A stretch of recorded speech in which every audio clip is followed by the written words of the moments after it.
Have Derby County thrown Paul Warne under the bus? This is something which I think is absolutely massive among the fan base at the moment, and I think it's a big discussion that Derby County fans really need to have. We really need to talk about the situation that Paul Warne and Derby County find themselves in, because as much as I dislike Paul Warne and I'm not a big fan of the football that he plays on that side of things, I do think he has been thrown under the bus a little bit by David Clowes and by Stephen Pearce with the situation that we now find ourselves in. Obviously, the major talking points are going to be relating to that of, obviously, the selling of Eiran Cashin, the struggle to reinvest in the squad, and the lack of board communications across the course of written media, as well as Radio Derby. And the big thing for me for Derby County was that under the stewardship of Mel Morris, we lacked communication at many points. Now, we always got long statements when they did come and they explained everything, but now we're getting nothing.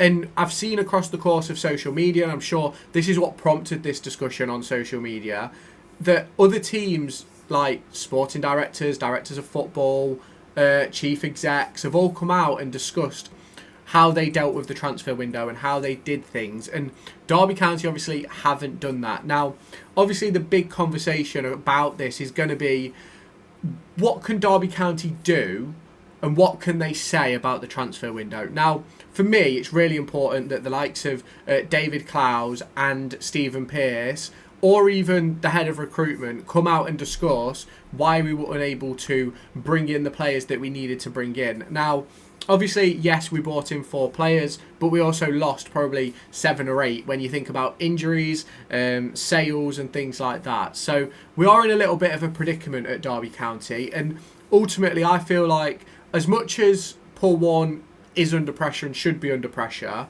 I do believe that a little bit he's been thrown under the bus with the situation he finds himself in. With only being able to bring in 4 players across the course of a 33, 34 day window, it is very, very poor. And obviously you get to the final day of the window and it felt like we were clutching at straws with the signing of Armstrong and going after Carlon Grant and things like that. And I think Liam Palmer was another one added to the list who we tried to go after, which ultimately isn't a smart deal. Now, obviously, the big thing is that we didn't reinvest. Obviously, we sold Eiran Cashin for, say, £9.5 million. I understand that will be paid over instalments.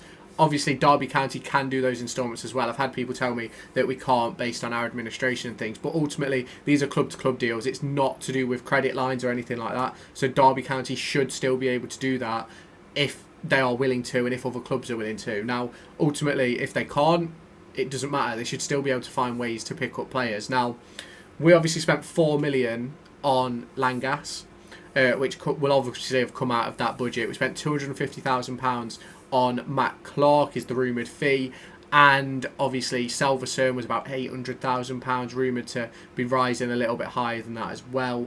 Who else did we bring in? Harrison Armstrong on loan. Now, that'll obviously have cost money. There'll probably be a loan fee involved, pay a portion of the wages. That'll probably have come out of that. Now, Selverson and Clark were signed pre-Cashin going, so that money must have already been there, right? And for me, the fact that we didn't have a plan and strategy in place for that Eiran Cashin money coming in and bolstering the midfield, bolstering the wide areas, bolstering the back four, bolstering the strike force, it has really, really disappointed me, because what is Paul Warne supposed to do with a squad that he already says he doesn't believe in? He's already said that after Leeds away. He said that we're League One with sugar on top. And you can't get past that because that is the squad that we have. And we've probably lost the best element of it, which was Eiran Cashin, probably our best defender this season. And ultimately, as I've mentioned time and time again, I wasn't opposed to getting rid of Cashin. And I said we can't really judge the deal until we see what we're bringing at the end of the window. I said it a few times over on Twitter. I've replied to a few people saying that, and ultimately it now looks like it's been a very, very bad deal for Derby County. Yes, we probably maximised the fee we could get, but ultimately in not reinvesting fully, Paul Warne's been thrown under the bus and is unable to really sort of push this team forward with a load of new improvements. Now, obviously we've spoke about Oscar Frullo on this channel, and that's a deal which Derby County failed to get done because FC Utrecht weren't willing to send him back to Mönchengladbach. And for me, Utrecht don't have to, obviously not. I don't believe there was a recall clause. It was just a case of Mönchengladbach wanted to sell, Utrecht didn't want to let him go home sort of thing. And the situation for me was, I think we maybe Obviously, I'm not in the recruitment team. I don't know. But I think maybe potentially spent too much time looking at a potential Oscar Frullo deal rather than going and looking at someone like, was it Luke Kundle, who went to Millwall for about £1 million. And for me, I've said this on Twitter as well, if we was only willing to spend 4 or 5 million of that Eiran Cashin money, then why did we not go and go £1 million on each player and bring in 5 players? Paul Warne, we needed depth, we needed strength, we needed quality, and ultimately, in my opinion, we've lost more than we've gained this season.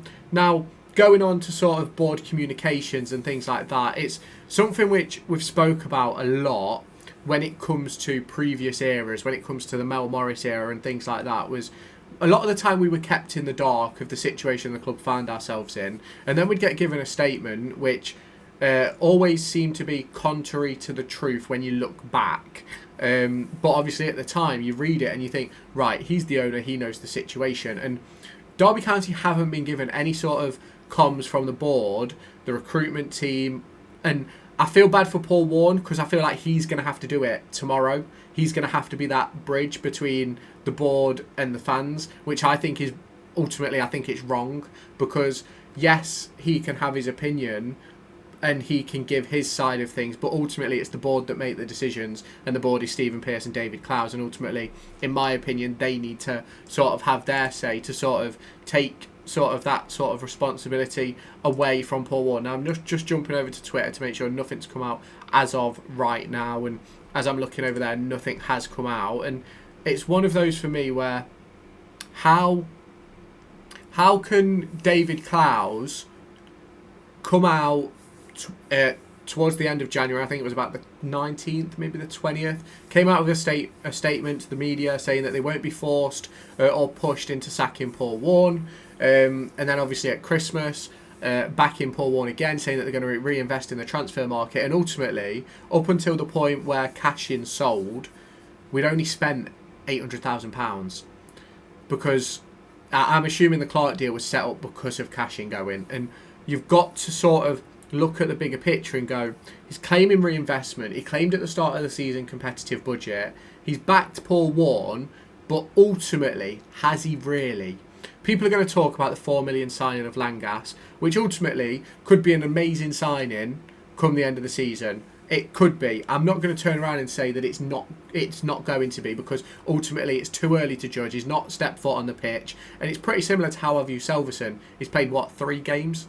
You can't really judge it that early, but that's also the problem that Derby County have, is how quickly can he get himself settled and get himself playing to that high level. The manager of his former team has very much complained, saying that he wished he'd stayed for another 6 months, because then he would have got a move to the top 5 European leagues, which ultimately, I don't know. He might have done, he might not have done. I've looked at clips, which obviously I put in that video about him signing, and he looks like a really good player, but obviously it's the Norwegian first tier.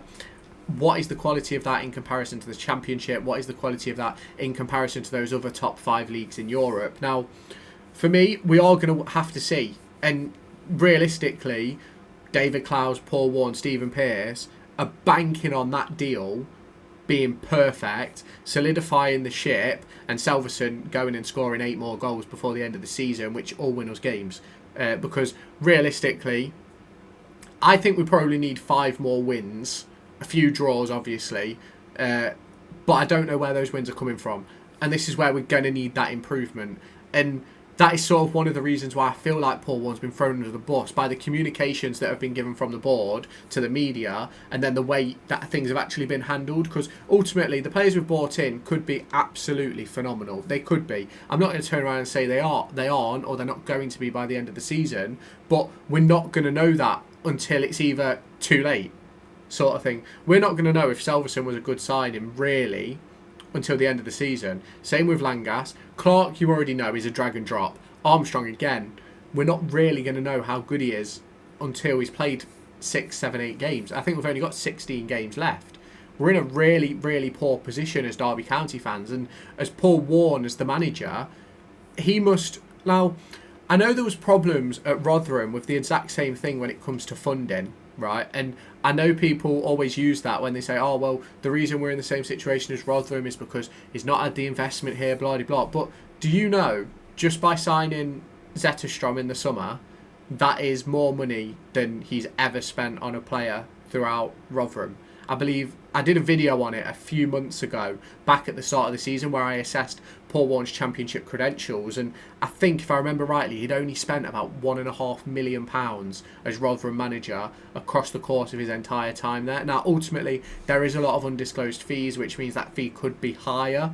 You can obviously, if you are a Rotherham fan watching this video, let me know down below if you've got this far, because that will be very, very interesting. But for me, I am in that position now where I feel like the board have properly thrown Paul Warne under the bus in a situation where he's already under pressure. Now, the board can then turn around and go, oh, well, we can get rid of him.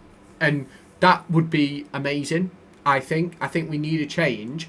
But throwing him under the bus after backing him, I don't think works. Now, we've seen this time and time again across the course of football, where managers get backed and supported by owners, and then the next day they're sacked, or a week later they're sacked, 2 games later they're gone. And we find ourselves in a position where, if I just go and check the fixtures, I think we've got Norwich and then Oxford. If I check the fixtures, yeah, it's Norwich, Oxford, QPR, Millwall, up until the end of Feb.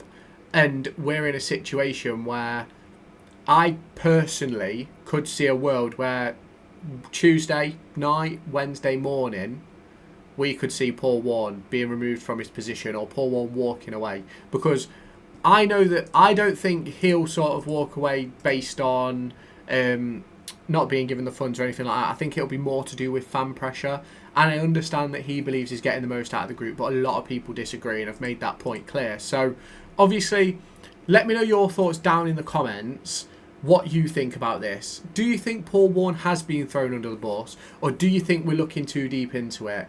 I think it's a very big conversation, and I think I could go on for hours about this and the situations that have happened over the course of the last few months, including the transfer window, players being moved on, injuries, the whole change of the medical department. These are all things which sort of have to be discussed. Now, obviously, as I said, let me know your thoughts down below. There is a poll over on the YouTube community about who you believe is at fault for Derby County's failure in the January transfer window. Make sure you go and vote on that. I'm really interested to see what people have to say. I think at the moment it's on 116 votes, with 53% of them going to Stephen Pearce, 24% to Paul Warne, and David Clouds 23%. So, yeah, let me know your thoughts. Hit the subscribe button, hit the notification bell, hit the like button as well, and I'll catch you in the next one.